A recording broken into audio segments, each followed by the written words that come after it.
To people who know him well, Mark Dimunation is first and foremost an accomplished storyteller. Second, and not least, he has been for 25 years the chief of the Library of Congress's Rare Books and Special Collections Division. The library has over 850,000 items in the collection, including Charles Dickens' walking stick, the Besom book, published in 1640, the first book printed in what was to become the United States, and the contents in Abraham Lincoln's pockets on the night he was assassinated. Obviously, Mark Dimunation has a lot more to add to a conversation about his work. Mark Dimunation, I saw you making a speech a couple of weeks ago online, and you referred to the fact that you're now spending time with your staff, which you say they call story hour with Mark. What is that about? Hi, it's nice. It's nice to be sitting across the table from you. Well, I have a penchant for telling stories. I've earned this quite legitimately and honestly because rare book librarians have as their mission really to make a book come alive. It's not just that we're preserving something that's old or valuable, but we need to protect the content and to make it available to people. And you do that by telling the story of the book and to make it emotional and empathetic and to position it in people's experience. So you learn as you go along in your career as a rare book librarian to learn how to tell the story of the Declaration or tell the story of Susan B. Anthony or tell the story of a modern book artist, and to do that in a way that brings people deeper into the book and understands the material experience of the book, not just the concept of it, but the actual piece that's in front of them.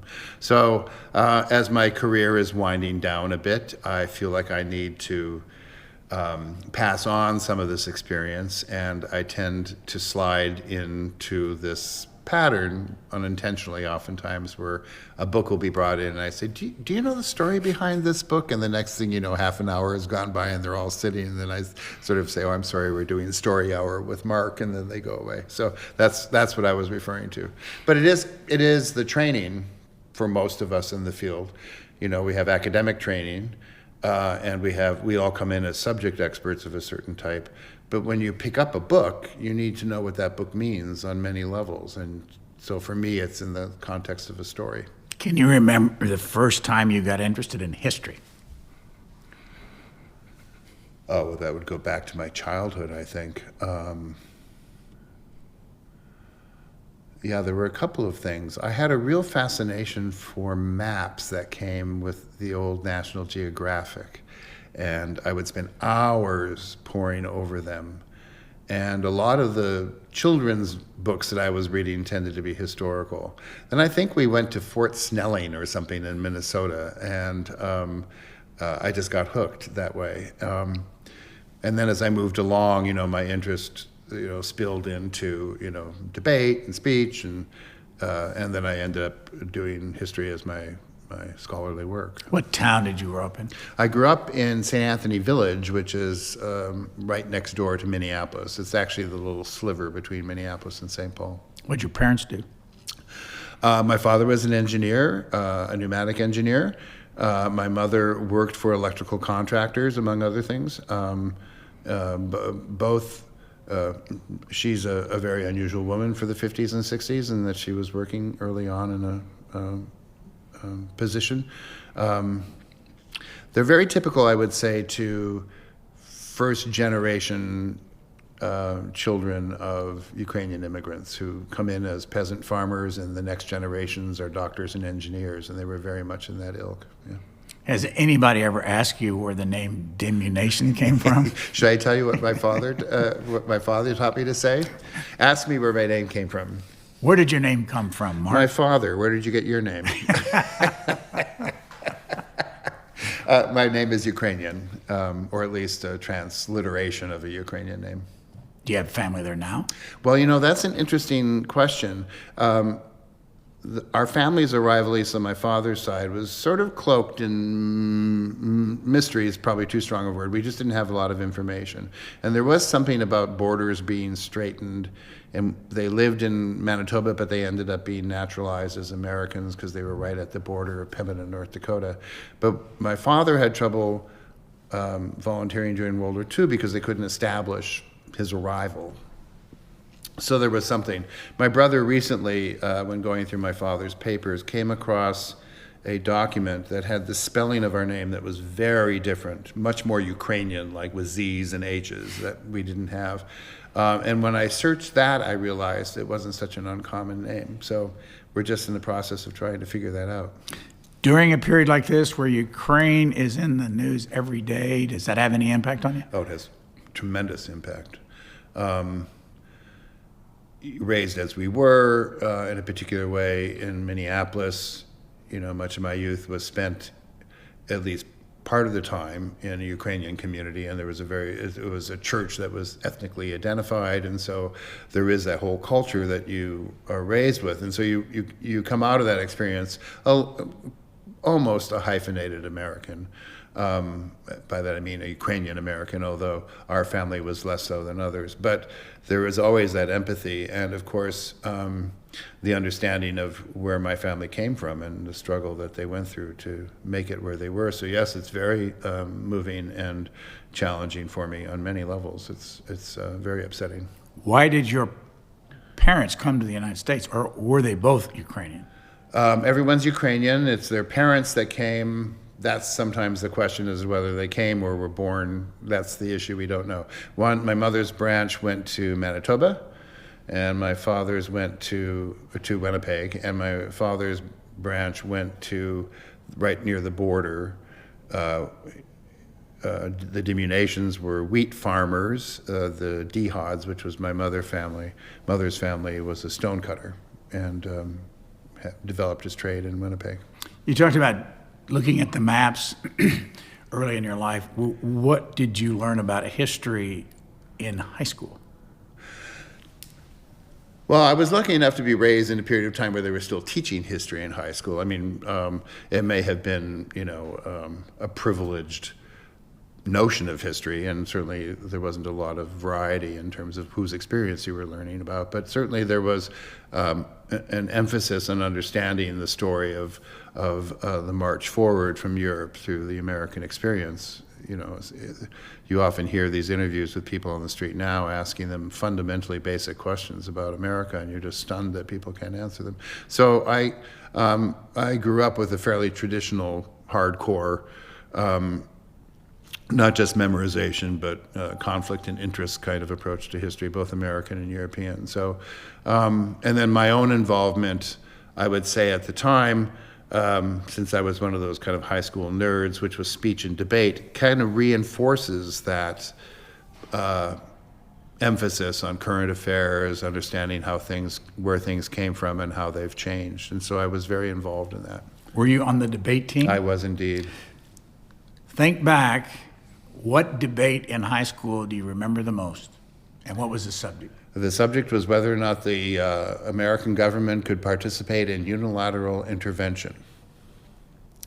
And the subjects focused on Haiti and Cuba, and it was a resolve, and we debated both negative and affirmative sides of the case. That sent us to nationals, that debate topic. So my debate team went to nationals on that one. We also had one on gun control. The topics were always real and vital topics. It's a great training ground for the ability to speak, the ability to think on your feet, to understand what's happening to you. I was a big fan of it. But yeah, I can regale you with all sorts of debate stories, all of which are horribly dirty. When you talk to a young person today about debating, what's the one or two things you tell them that they need to be prepared to do? Well, I encourage, if I talk to somebody who's in high school and I ask them if they're involved in any of the kinds of activities where you're forced to think out loud, whether that be even drama, but speech, debate. If they're not, I encourage them. McGovern, when he was running for president, said that the greatest bit of education he ever had was high school debate. And I understand that because allows you to think in full sentences. It allows you to think and speak at the same time. It gives you a confidence of being able to address things out loud. You lose that self-consciousness. It's important. Why do you think history is not as important in high school as it used to be? I think it's still as important. I think, without getting too deep into this, I think there is a revision of what truth is. There's a truthiness factor going on, and people are weighing in with opinions about things that are in fact factual, and it becomes both social and political in nature rather than a discussion. I do understand the need to go beyond a certain notion of one's experience, to embrace diversity and to extend compassion to experiences that don't represent our own. But I think in this day and age, people have some difficulty with that, and so they're unaccepting of it. But the reality of the story of history, although it's a perception, is that there are things that happened, and you can't pretend that they didn't. What year did you graduate from high school? 1970, back when God was a boy. What was next?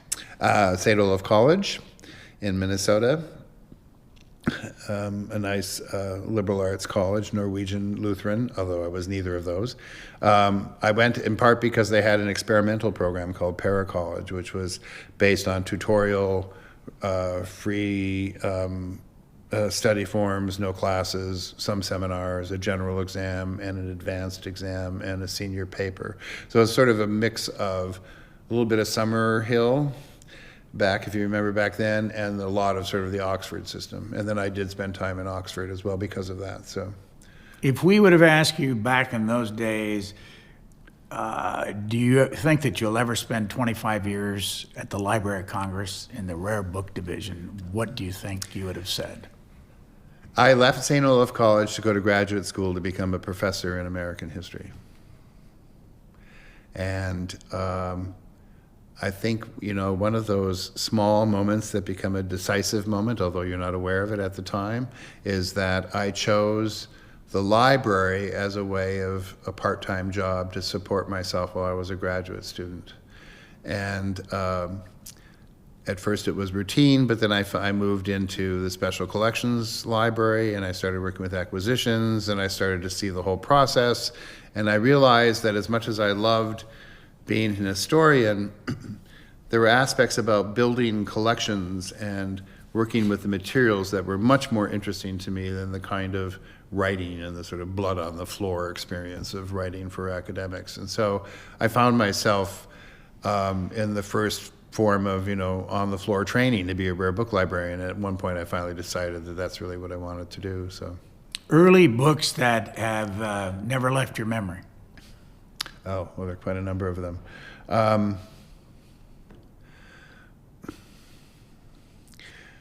Well, there are several very early printings, and one that's recently come here that we didn't have when I arrived. When I was at Stanford, I was exposed to Galileo's Sidereus Nuncius, which is the 1610 printing of his observations of the moon from the telescope, often referred to as the Starry Messenger. And in it, Galileo has reproduced his drawings of what the moon looks like. A surprise to all of Europe, many of whom hold the notion that it's either some sort of orb or glassy orb that's filled with whatever. And had never really been observed at that level of detail. And even in his very small book, he says, with this kind of naivete, I guess, says, yes, it looks just like Earth. I mean, it's quite a surprise. I like it because it goes on to then show a map of the Milky Way, which is really surprising to people, many of whom believe those are souls that are floating up there, and then goes on to chart the moons of a particular planet and is dedicated to the Medicis, who are his donors. It's a small piece. He participated in the printing, but it's a great piece to talk about what printing means to Europe. And I often teach with this book. One, because it's immediately understandable. This is what we thought the moon looked like in 1610. And I can then go on to a book from 1640 called Selenographia by Hevelius, which has massively detailed maps of the moon in every phase. I mean, 2-page spreads with many of the seas of the moon labeled finally. And it's only 30 years, but the jump in that awareness can only be caused by one thing, right? Which is information's being transmitted quickly to people, and they can replicate what he did. And so what Starry Messenger did was to say, this is what I looked through, and this is what I saw. When you tell that story, you then back up and say, if this had been the manuscript period, and you have 12 people at the table, you would say you would have to not only hand copy this, but you would have to repeat the drawings. So if you play the game of telephone over here, imagine what the drawings are going to look like 10, 12 iterations later. And by the way, by the time this person in Amsterdam is looking at the manuscript, Galileo will have been dead. So there is no active communication of scientific method. Galileo prints the Starry Messenger, and 5 years later it's logged into Beijing. So there's just this explosion of information that's just overwhelming, but it creates the entire rise of science and scientific method, because now Hevelius can read what he's done, replicates it, prints his formula of these, how I ground the lenses, and this is what I looked at. Those of you in the north, could you please look at it this way?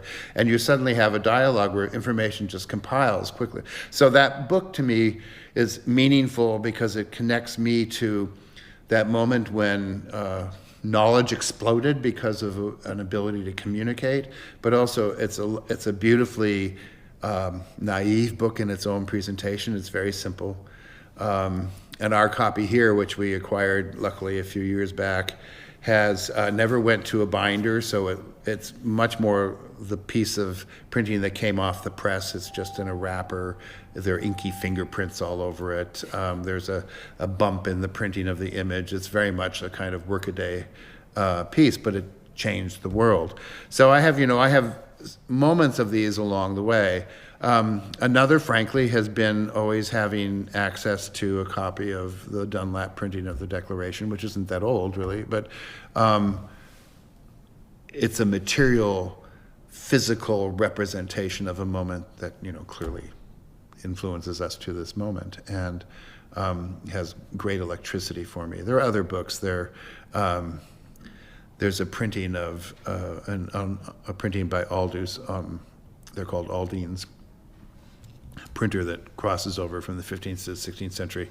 One of the great scholarly printers who would gather, much like they did in Alexandria, would gather various manuscripts and or printed copies of a classical text, compile, editorialize, and then print it, usually in Latin, but also introduce Greek texts. And so there are these early moments where Homer finally makes it into print in a much more survivable fashion, as a reminder that when we're printing Homer in the 15th century, that the centuries before we're losing Homer left and right, and that what comes to us in the 15th century is already a kind of compilation of various fragments and pieces in memory that goes back. And so the fact that any kind of classical text survives, again, is tied to that moment of printing. Would you describe to our listeners where we are? Right now, I mean physically in doing the interview. We're sitting in the Lessing J. Rosenwald room, which is part of the Rare Book and Special Collections Division at the Library of Congress. We're located in what's called the Jefferson Building, which is the original separate building of the Library of Congress that was built in 1897. Probably, I suppose you could argue this, but I work here, so there's no argument. Probably the most spectacular public building in all of Washington, D.C. Filled with murals and mosaics and stained glass windows. It's a temple to learning and to reading, and it was built at a moment in which America felt it needed to establish its presence in relationship to European libraries, and it's just this grand monument to not only knowledge, but to democratic access to knowledge. And the Library of Congress opened with the notion that Jefferson had first presented in his book collection, saying that These are materials for the governed and the governors and the governed alike. Of all of the books you have here, 800,000 plus, and items, do you pay for all these? Do you pay somebody? No. The Library of Congress Rare Book Division in particular, but other divisions, manuscripts, prints and photographs, the special collections as we would refer to them, have at a very strong foundation gifts. Although the foundation of the Library of Congress, the modern day Library of Congress, was a purchase from Thomas Jefferson of 6,487 volumes, but for very little money. That was a gesture on Jefferson's part to reestablish the library after the original was burned during the War of 1812 and 1814. So the foundation was that purchase, but the Rare Book Division was built on several major gifts that came in at the end of the 19th, early 20th century. And then some purchases that also established that, but there has always been a strong tradition of rather substantial gatherings of books coming in as gift. Now, I will say the world has changed a lot, and philanthropy is very different. How? In the old days, when I was green and was a young librarian in the 80s, it was much more likely that a very established book collector would donate their books to a library. Large history of science collections, large literature collections, collections of 15th century books, and you could really fundamentally alter the course of that library with a particular gift, as has happened here many, many times. But as time went by, as markets changed, as the art market got too expensive and books became a sort of initial alternative, there was more of a interest in putting the books back out into the market and selling them. The argument used to be because they'd be more accessible, but whenever a collector would say that to me, I'd say, if you give them to the Library of Congress, we're open to the American people. How many people come to your house? It's sort of like, but there were many impulses behind that, but you saw fewer and fewer of those gifts. And now it just depends on what we're talking about and who we're talking to. As to whether or not they come or not. So there's been that slight change, but there's also been a change in our collecting, which has also affected that. In the old days, in the earlier part of the century, certainly here, and I think other rare book collections that were of any size, we're still in the process of building sort of steeples of excellence or being completist. I just need to get 3 more of those imprints and we're done with. And it was very much an old style bibliophilic kind of collecting. And as research changed and as digitization arrived and as access to materials changed and as scholarship changed, where you're looking at images and attitudes and long-term changes and the impact of a large body of literature, not a specific author, your collecting changed, So in the last 10 years, I've acquired a 6,000 volume of collection of cowboy literature or Western literature, which may seem like that's a lot of books about cowboys, but they're really books about the image of the West, the treatment of women, the treatment of Native Americans, attitudes towards migration and immigration. It's all there in that literature. And scholars will be looking at the scope of that literature, not just Zane Grey. Can any of these rare books leave this library? No. Even if the President of the United States calls you and says, I want 6 of those books? We will lend materials for particular moments, as you were aware, the fact that 2 presidents recently have used Abraham Lincoln's inaugural Bible for their own swearing in. We will, on occasion, bring material over and display it in the White House or in the Capitol, but we're with the material. We certainly don't give it to people. And otherwise, no, nothing circulates. Nothing. I mean, we have a reading room that's quite luxurious. We do all the work for you. We bring the books out. You sit and spend your day working with them. We answer questions. We bring out related materials. And that way we can safeguard the materials. Who can come here and ask for books? In the rare books, anyone over the age of 18 can just get a reader's card and come in and work with anything. In general, the library is at 16. Age 16, you just register to get a reader's card, and that gives you access to all the materials in the Library of Congress. How many people work for you? We're a small division. We're at 10 right now, 9 of whom are permanent staff. We do have a cataloging team that doesn't belong to me. That's what makes my division different from all the other divisions. I don't own my catalogers. So we're a small team we're really the little engine that could here. There are 9 people, but we're very busy and we do a lot. We run a reading room, we build collections, we do presentations, we build exhibits, we run digital programs, we run virtual programs. It's a very busy staff, all of whom have worked their way through the field worked their way through the field and have risen in terms of their professional accomplishments. So the people that are here really want to be here and love what they're doing, and it really shows. It's a lovely staff. I've always wanted to ask somebody that worked in the library, how many of these books are never touched by human hands once you put them on the shelf? Well, in rare books, actually, we use that as a metric. Because you do make a scholarly estimate of how you want to handle a particular book.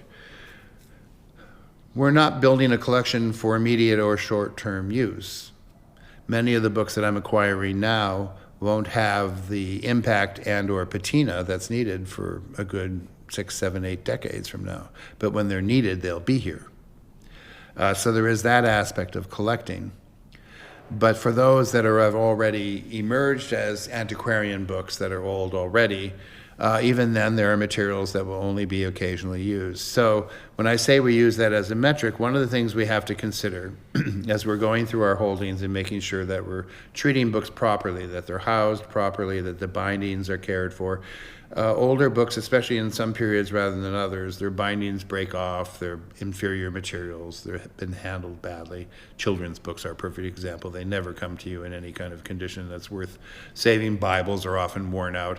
But, we have some responsibilities. Do we just tie the broken binding together, or do we reattach it in a passive way, or do we rebind the book entirely? And one of the considerations is this a 10-year book, a 20-year book, or a 100-year book? If it's a 100-year book, you do as little as possible because it's only going to be used every so often.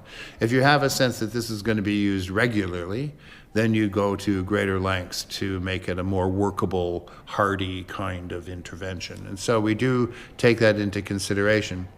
I will say,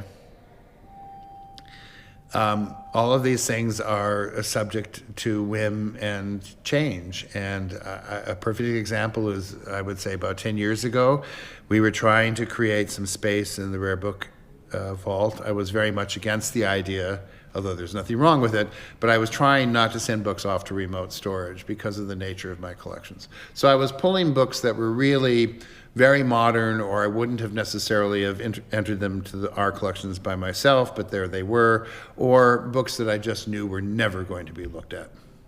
And, to make room for books that we were acquiring. And we had to input their records online, and they were being put into these lovely boxes that were they were better treated in remote storage almost than they were here. And, they had barcodes, and they could be easily retrieved, and they had travel worthy cases, and I sent them all off, and a month later they started showing up as requests from researchers. So no sooner had I decided, well, no one is ever going to ask for that, then someone came in and asked for that. What's the farthest away a book will be sent to be in storage? Here, not very far. Landover, which is just across the bridge, or Fort Meade. Does the Congress support this place? And I know this is maybe not in your responsibility, but do they support it to the degree you think they should? Not your office so much, just the whole library. Well, that's an annual conversation that the librarian has with Congress. We are the Library of Congress, and we are. If you think of the massive operation that is supported by Congress, it's very impressive. Copyright Office, the Law Library of Congress, the National Library for the Blind, the Library of Congress itself, Congressional Research Service, all these things are supported in one very, very large budget that then gets distributed. It's not for me to say whether or not it's sufficient, We operate on certain levels.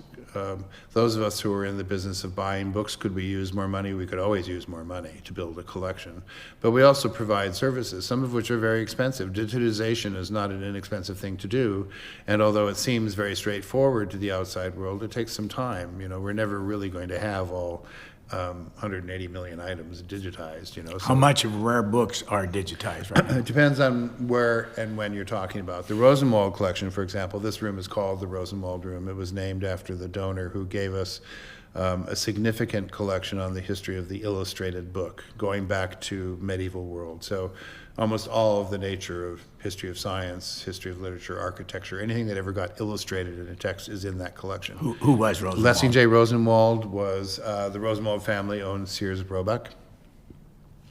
Julius Rosenwald, his father, was famous for philanthropy in the South, Rosenwald schools, some philanthropy in Chicago, very much involved in sort of working with interracial culture and society. Lessing went to book collecting and donated his collection, significant gift, one of the major gifts to the library, and one of the major collections to this day. We are digitizing the entirety of the Rosenwald collection. What is it that people, if they come here, they cannot touch? And I ask this to you because years ago you let me pick up the contents of Abraham Lincoln's pockets the night he was assassinated. And I've seen it around town and all that stuff. Where do you draw the line? Well, we don't do that anymore. So, And why? Because it's just too many hands and there's no need. That was a very special moment for you, so you should consider yourself very important. We would never, ever do that today. We almost never did it anyway, but you were who you were. What was I going to say to you? You should say no. It was a particular moment. I remember it very well. I don't handle them, so no one else does. And the same with Mary Todd Lincoln's pearls is another example. So there are certain things that are presented in a case where you don't need to handle them. I just need to open the box and here it all is. In terms of material objects that we deliver in the reading room, there are only a few that are restricted. And they tend to be more about the friability of the material than the value. That is, certain medieval manuscripts, because the gold and the paint are on the vellum rather than in the vellum, they can chip off. And so it can chip off if you're not handling the book properly. And so we tend to not let that happen unless it's absolutely necessary. Gloves are worn only in very rare moments in the division, much less than people would expect, because clean hands are always better than oily gloves where you can't feel what you're doing. There are certain moments when gloves are important: photographs, pencil drawings, a few others. So there are a few items that we won't show because they're just too fragile for a mere mortal to handle, or there's a sort of lack of permanence of the object itself where we would need to be mindful.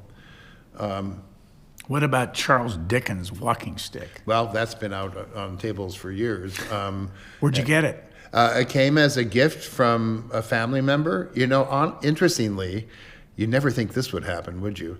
About 5 years ago, a descendant of Charles Dickens came by to see this walking stick, and she had a full running inventory of objects. It was a very interesting experience, because when she said that to me, my first thought was, I'm sorry, what? You're a family member of the Dickens family?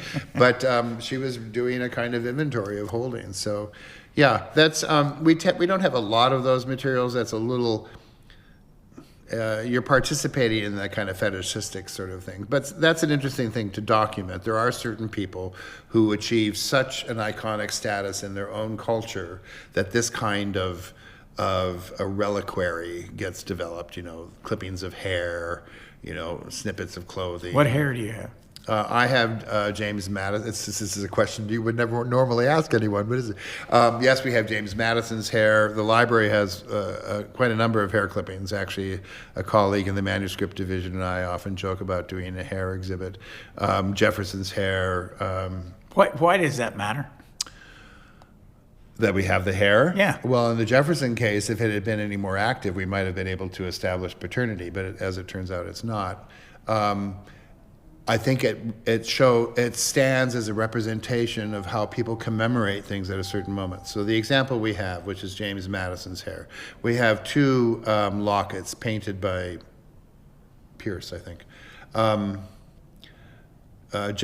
Madison and Kitty Floyd, who was his intended, very young girl for him to be married. And they exchanged these lockets. And his locket has sort of a Gordian knot of hair in the back that's under glass as a way of commemorating him. This is in a period of time where the only way we would keep a visage of you is through a painting or a sketch. I mean, there weren't photographs, maybe a sculpture, but they weren't really doing casting at that point.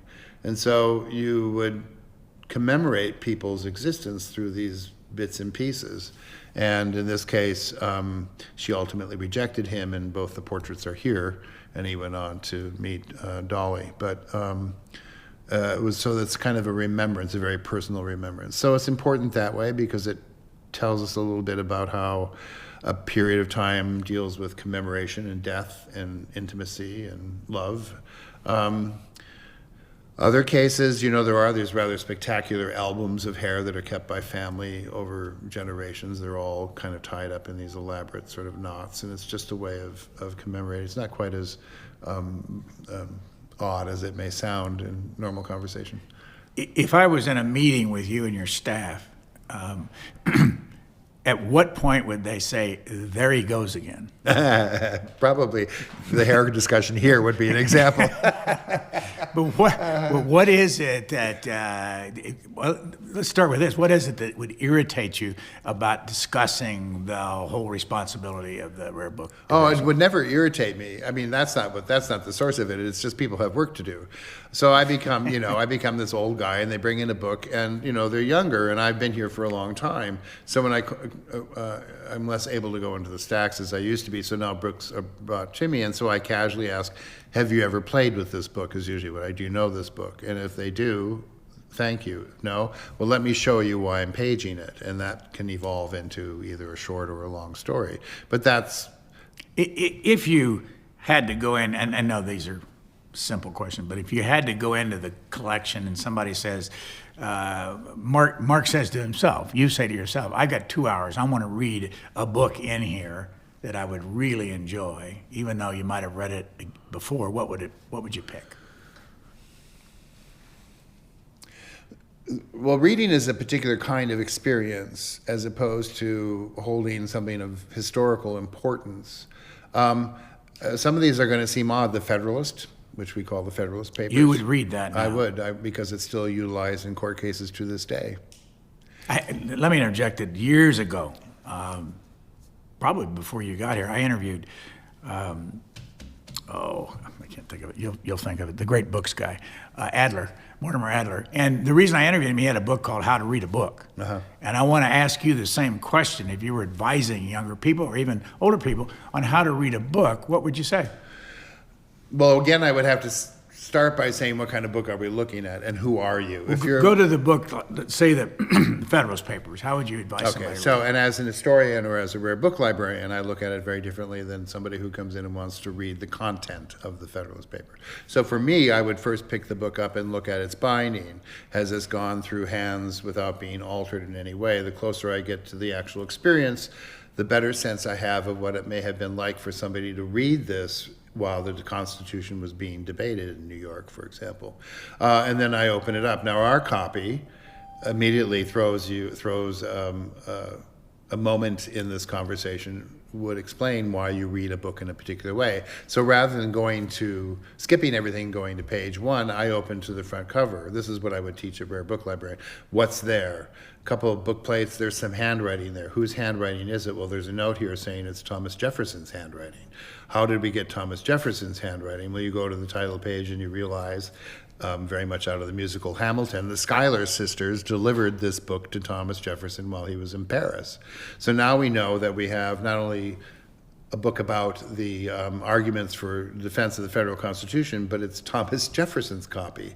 And what is this up here, these numbers? Well, there's a series of numbers that says John Jay 24564, Madison 345 910, and Hamilton wrote the rest. And you realize he's guessing at who wrote the pseudonymous essays. Guessing. Yes.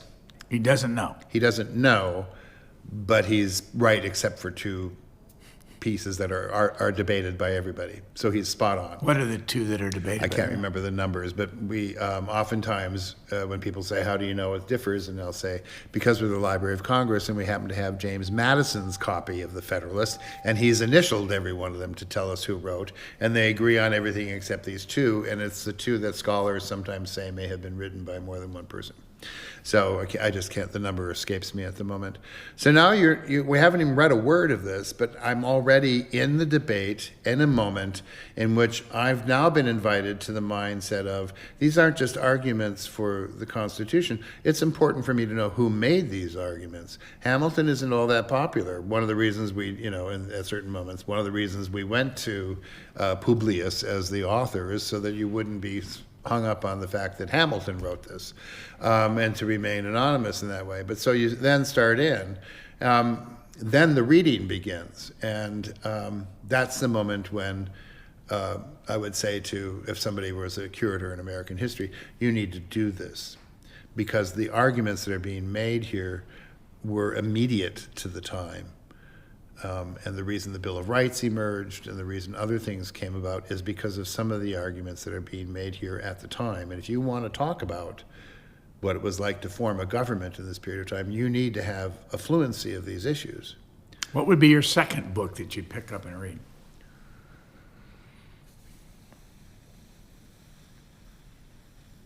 For our audience at this moment, Mark is thinking. Sorry. I would probably go modern. I would probably go to Howell, I think, Ginsberg, something like that. Who is Howell? Howell is Allen Ginsberg's book of poetry, that was influential in changing the nature of American freeform poetry and was one of the great beats and started a whole movement of literature. It's a book that had an impact on me as a younger reader, and I think I would go to it now. You wouldn't necessarily find that in a rare book division, and how would you read it? You would read it pretty straightforwardly. If we went back in time, there's certain moments in the history of science, actually, that to me I find very exciting because they're at the beginning of an understanding. One that as you're reading, you realize you know much more than the person who's writing it at the time, but what you're reading is the first moment in which anyone had this idea. And to read that reinforces your understanding of your own experience, but also how fundamentally important a moment could be. So you think of Copernicus, or you think of De Revolutionibus, which is the book that establishes that the sun is at the center of the universe. It's a little bit of a slog. It's not in English by any stretch of the imagination, but when what you language read, well, is it's it? usually in Latin, unless it's been Do translated. you read Latin? Enough to get through. Can I read Copernicus from cover to cover? No, but I'd have to get through. What other languages do you know? German and a bit of reading French. I don't speak French for self-preservation reasons because my French is terrible, but German would be my reading language, yeah. So I'm not sure, you are rare books. I'm not sure you want to go here, but who would you say in your lifetime was the most interesting historian that you've read? That somebody today could easily go to, and they may be asking the question about the more modern historians that you respect. Well, there are two books that come to mind right away, but I'm very much of a generation of historian. They used to call my generation the revisionists before that became a dirty word.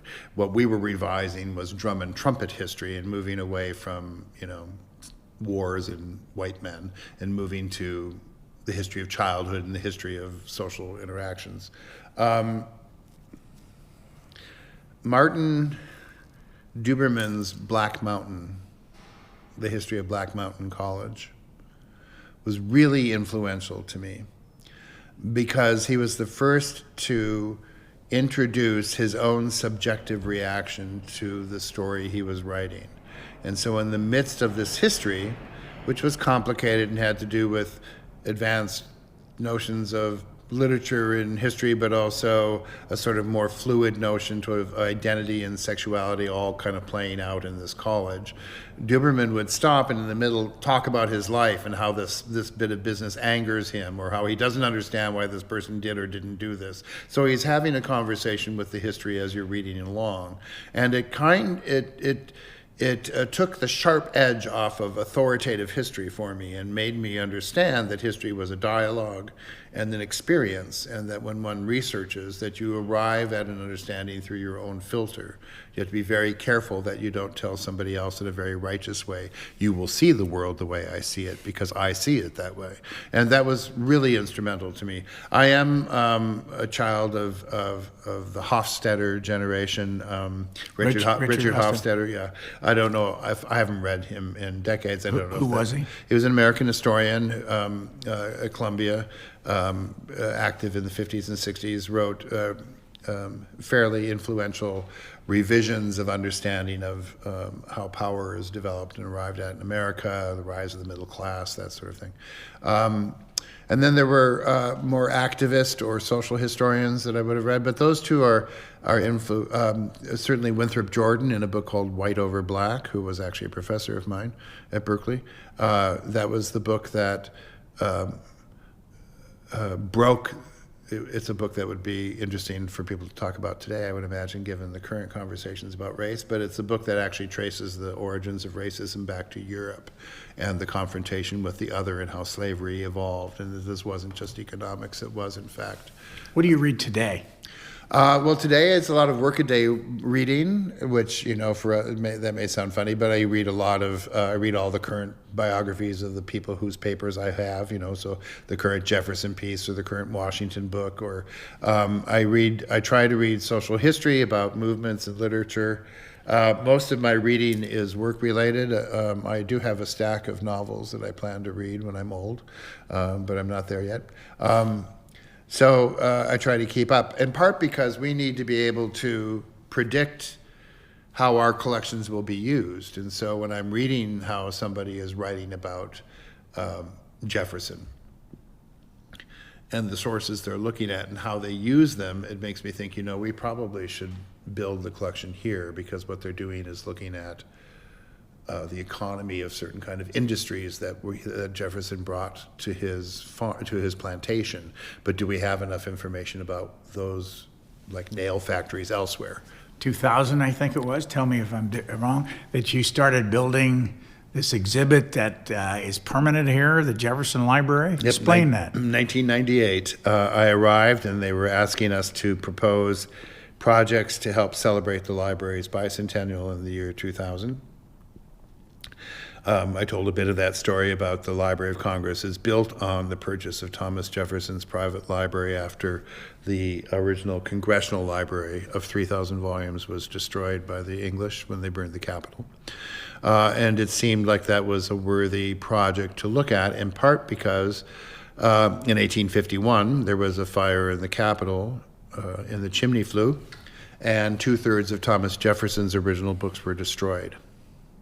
So here is the basis of the modern day Library of Congress, the foundation, 2/3 of which are gone. So I propose that we reconstruct the original purchase from Jefferson from 1815. How many books? Initially, we had 1/3 of his books that were still surviving. The collection's about 5,000 plus titles, about 6,248. What did he sell? For what was he paid when he sold it? About $23,000, which was nothing. But on today's money, what would that be? A lot of money. Not a lot of money, given the books, but a lot of money, probably. More importantly, what do you expect when you built this? And it's I mean, you can describe it, handsome-looking display. Well, it's the foundation of much of what defines America. I mean, this is a collection that Thomas Jefferson built. It was the largest private collection in North America. It is, in essence, the Enlightenment brought to America. It's mostly European materials, plus a very substantial collection of North American. Who's in it? What are some of the books there that we would recognize? Well, there are 44 sections, everything from ancient world to contemporary dictionary. So it's everything from classical authors to all of English law to the philosophes and the French Revolution. There's a very big science section, books that were given to him by Lavoisier and Buffon. I mean, it's very much an 18th century collection, and he was very involved in documenting this, all the pamphlets that lead up to the revolution, his own writings that lead up to the revolution, what happens afterwards, his notion of what 18th century literature was worth reading, which is pretty dull in his choices. Did he ever write a book? Yeah, well, he wrote a pamphlet. Yes, he's written a book. Yeah, he wrote Notes on Virginia. And he also wrote an important pamphlet about the shared thoughts of the rights of English Americans. When you come to the library, though, and you go up to the exhibit area, that right there, you can't miss it. What would you recommend people do when they go look at it? What can they get out of it? Well, the first thing is just to simply absorb the experience of being surrounded by what is in essence the 18th century. This is the universe of ideas that informed Thomas Jefferson, his understanding of American politics, his understanding of jurisprudence, his understanding of agriculture and science and literature. It's all there. This is the universe of the mind of Thomas Jefferson, who happened to write the Declaration of Independence, who happened to be the third president of the United States, who happened to have a tremendous impact on our definition of democracy and participation that affects us to this day. So one is just that sort of visual representation. Secondly, you begin to see the level of erudition that was present in the 18th century.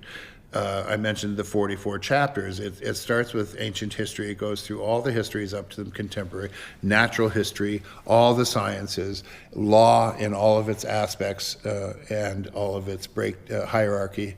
How long did it take you to put that exhibit together? It's still ongoing. We started with one third of the books already surviving. We took the list of what we were lacking from. We had a bibliography of what he sold in 1814. We found about another third of those books as duplicates in this collection here at the library because we were in part an 18th century collection. We are looking for books that match exactly the book that Jefferson owned, not a later edition, not a translation, the book. And that left me with a couple of thousand books that I had to track down, and that's been the ongoing part of the project, is to seek out a couple of thousand books. We're down to about 240, I think, that we're missing. Where would you put that accomplishment in all these 25 years? How important is that to you? Well, it's a major, I'm very proud of that work. I think it's an important representation for the American people. It is an exhibit that has stood for many, many years, which doesn't usually happen in the library. I think because there's both a visual appeal and a sort of sense of foundations. From this sprang the world's largest library. You know, when Jefferson sold and defended his collection to Congress, one of his arguments was there was no topic to which a member of Congress may not have an occasion to refer. And that's how he justified everything from recipes for ice cream to, Indian languages in his collection, embroidery patterns and chemistry. I mean, it's a vast world of knowledge. It's sort of the encyclopedia of Diderot is sort of played out on the. How much Madison do you have in rare books? We have Madison's pamphlets. We have in rare books. We have anything that's published about or by him, certainly. Manuscripts would be where the papers would be found. The reason I ask this is if you come to this town, you get to see this huge memorial to Thomas Jefferson, and he had a great PR group. And then the only place you can find anything about little James Madison is right over here in the Madison building. There's a nice statue. Yeah. And it's like he doesn't exist in this town. He just created the Constitution. I mean, how much credit do you want to give the man? I mean, but where do you put him, and why is Jefferson so celebrated? Well, as we're learning, of course, there are reasons why you want to dial down some of that celebration, and I don't think that's an unfounded observation. I think probably because of the formative nature, partly because of their own personalities. And the nature of their writing. But Madison, of course, was the arguments behind the Federalist. He set up certainly the notion of he wrote the Bill of Rights. Profound impact on our experience.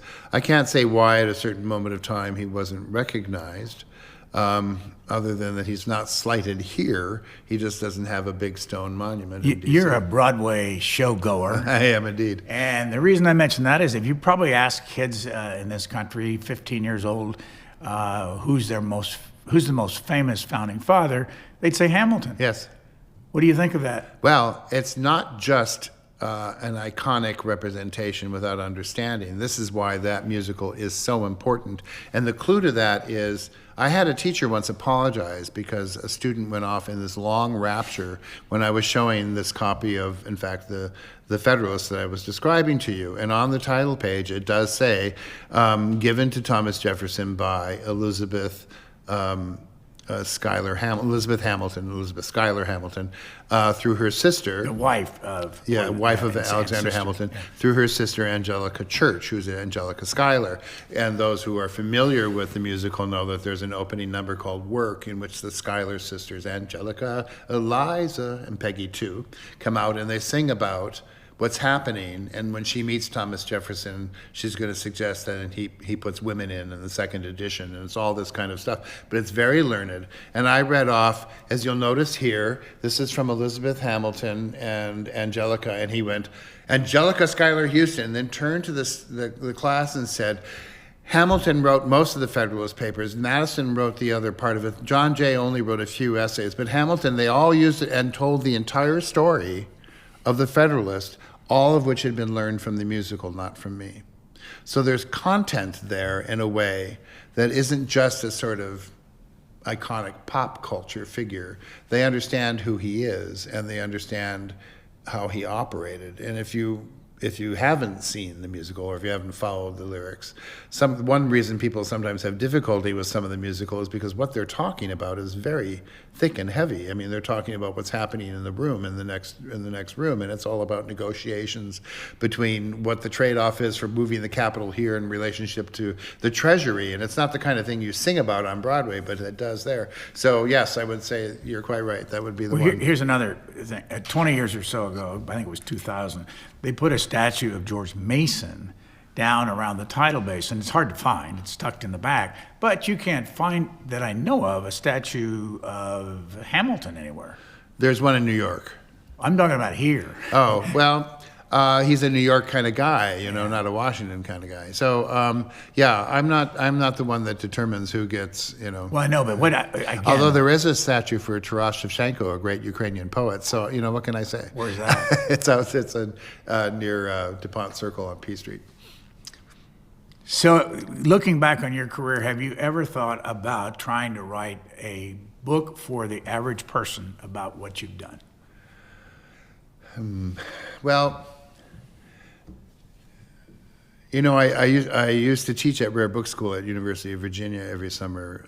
A colleague and I would teach a course called History of the Book from 200 to 2000, where we talked about the material history of the book, starting with cuneiform and papyrus and telling the entire story of how books were produced and spread. I would probably write something like that because I think it's important to our understanding of where we are at a particular moment, and also in terms of how ideas moved from time to time. There's already been enough books about Jefferson in his library that even though I probably have done a lot more with it than many people, I'm not sure it would be a real new contribution. But I suppose I could. I have to be honest and say I haven't really thought of doing that, but I could, I suppose. Let's start there. Before we close down, I need to ask you about the couple of other things. The Hitler Mein Kampf in Braille. Yeah. Where do you keep it? It's in the Rare Book Vault in something called the Third Reich Collection. These were materials that were confiscated by the Allied forces after the conclusion of the war. There was a process then where materials that were identified by some kind of marking or bookplate or writing as having belonged to collections in Europe, largely Jewish collections, but other collections as well, they were returned, or they tried to return them. When the books came to the United States, Those materials that were directly associated with the party and Hitler and the bunker and the house came to the Library of Congress. Others were distributed throughout the United States. Then over a period of time, there have been 2 run-throughs, those materials again, to establish provenance, to make sure we're not holding something that now could be identified as belonging to a family in Europe. Have you ever had anybody come to the library and read the Braille version of Mein Kampf? Not as a reader of Braille, but we have certainly used it in presentation. It's a very haunting piece, I might add. It's very large. It's many, many volumes. And it's a moment. You open it, it's black paper with these and when you realize what this is representing, it takes your breath away. So it's part of the Third Reich collection. Hermann Goering, Heinrich Himmler, you have others? We have materials about them more than, or books that may have been given to them. We do have a few, both in prints and photographs, and here, photo albums of the child camps where they were trying to raise the perfect Aryan child.